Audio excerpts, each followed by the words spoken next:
Hi అండి. ఈరోజు నేను మెంతికూర టమాటా కర్రీ అయితే చేస్తున్నాను. 8 మెంతికూర కట్టలైతే తీసుకున్నాను. వాటిని కట్ చేసిన తర్వాత 2-3 సార్లు అయితే కడుక్కోవాలి నీట్గా. ఎందుకంటే మట్టి అనేది ఉంటుంది, చిన్నగా ఉంటాయి కాబట్టి అవి.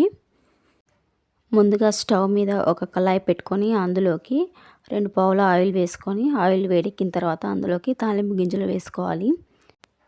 తాలింపు గింజలు ఫ్రై అయిన తర్వాత అందులోకి మనం కట్ చేసి ఉంచుకున్న ఉల్లిగడ్డలు, పచ్చిమిర్చిని అయితే వేసుకోవాలి.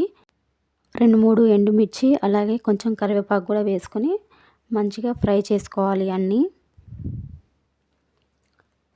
ఇలా ఫ్రై అయిన తర్వాత అందులోకి మనం కొంచెం 1/2 టీ స్పూన్ అంత పసుపు అయితే వేసుకోవాలి.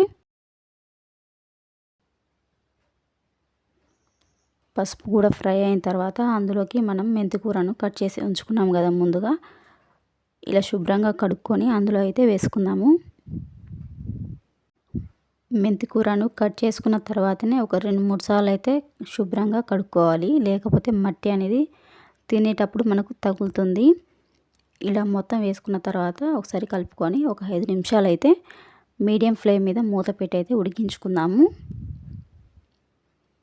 మధ్యలో మధ్యలో కలుపుకోవాలి, లేకపోతే అడుగంటుద్ది.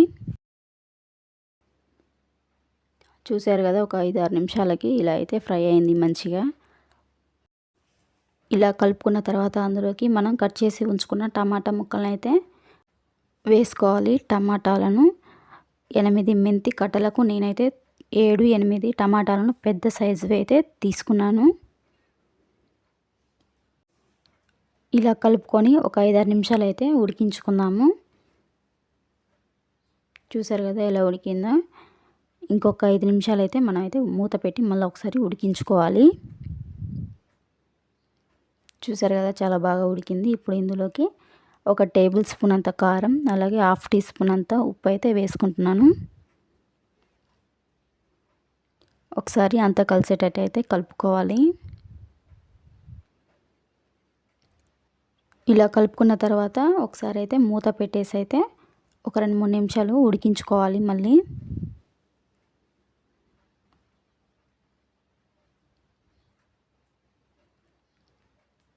చూశారు కదా 2-3 నిమిషాల తర్వాత ఎంత బాగా కుక్ అయిందో. చాలా బాగుంటుందండి ఈ కర్రీ. మీరు కూడా ట్రై చేయండి ఒకసారి, చాలా బాగుంటుంది టేస్ట్ మెంతికూర టమాటా కర్రీ అనేది. ఇప్పుడైతే స్టవ్ ఆఫ్ చేసుకుందాము. అంతేనండి, చాలా బాగుంటుంది.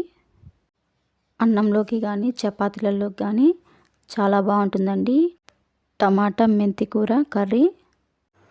Thank you for watching.